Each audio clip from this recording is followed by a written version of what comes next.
बच्चे और बच्चियों, जिस स्थान पर आप रह रहे हो यह स्थान काल का देश है, यानी मृत्यु लोक।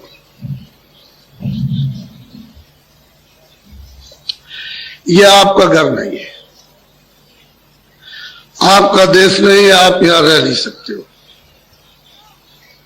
तो आप अपने घर में चलने की तैयारी करो, क्योंकि दूसरे के सामान को छोड़ो और अपना सामान पकड़ो। तुम कहोगे मैं ये भी सामान ले जाऊंगा,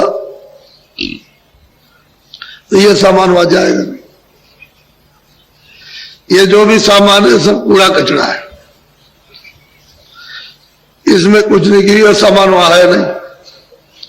तो दूसरे के सामान को फेंक दो और अपना सामान पकड़ लो, तब तो चल दोगे घर में। और अपना सामान छोड़ दिया, दूसरे का पकड़े हुए हो, तो हमारी दशा क्या हो रही है कि जब तोता पकड़ते हैं तो गिर्री होती है, गिर्री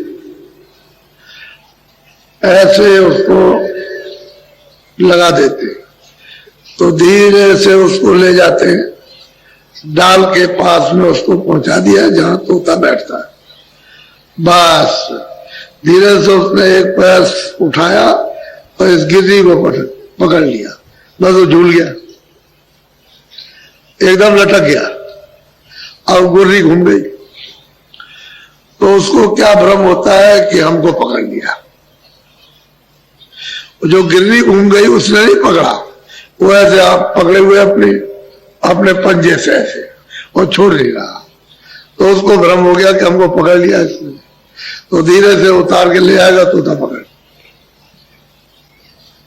जब बंदर को पकड़ते हो तो एक हांडी छोटे मुंह की, उसमें चने डाल दिए और जमीन में गाड़ दी, एक रस्सी उधर बांध दी, एक इधर बांध दी, और उधर से बंदर आया उसमें हाथ डाला, तो हाथ तो छोटा पतला, जब उसने डाल दिया तो चने पकड़ लिए।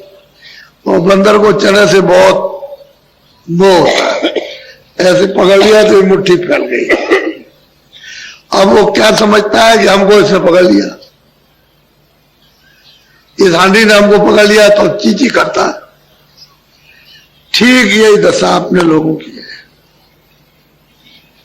कि हमने अनजान में ये समझ लिया कि हमको इन्होंने पकड़ लिया। इन्होंने कुछ नहीं पकड़ा, आपने इनको पकड़ लिया, क्योंकि ये तो चीजें आपकी है नहीं।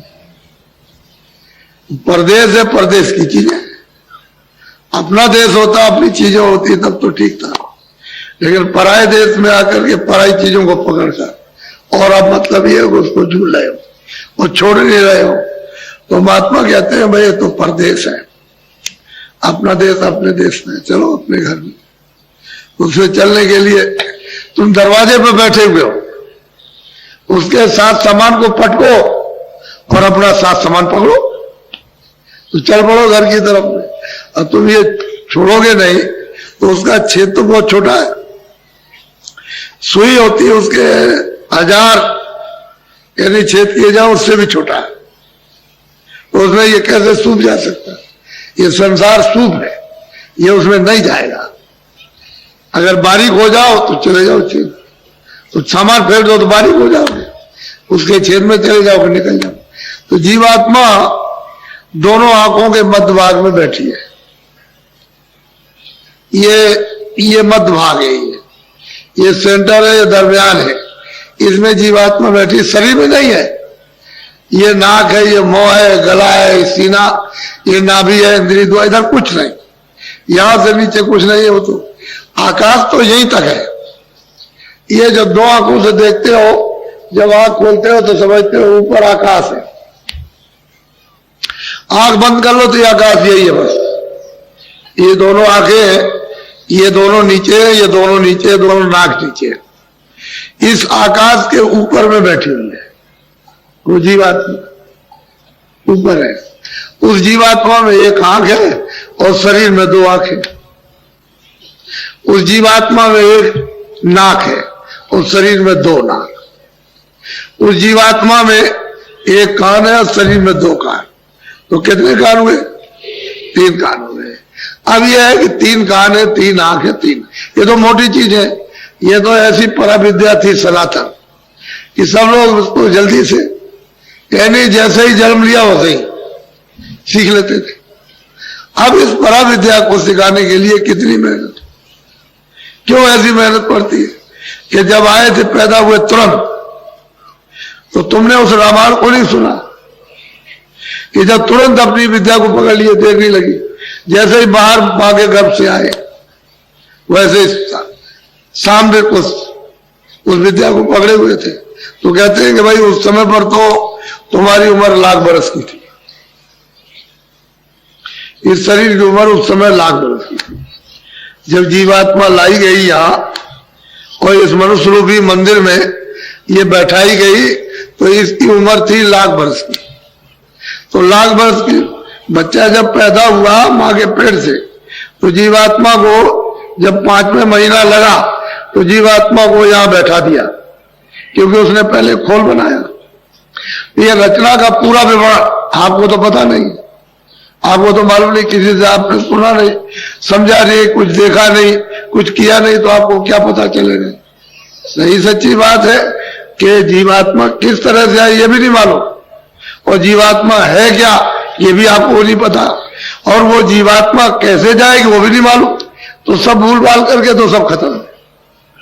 लेकिन जो हमारी सनातन पराविद्या ईश्वरीय आध्यात्मिक योग विद्या थी वो तो प्राय सबकी, सब लोग, तब तो रामायण में उन्होंने कहा है कि सतयुग जोगी सब विज्ञानी, एक भी यानी अल्प नहीं था, अज्ञान नहीं था, सब जोगी और सब विज्ञानी, कर हर ध्यान तरे बहु प्राणी, सब के सब प्रभु के ध्यान में संलग्न थे और पार, जैसे समय पूरा हुआ 1,00,000 बरस के वैसे सीधे पार गए।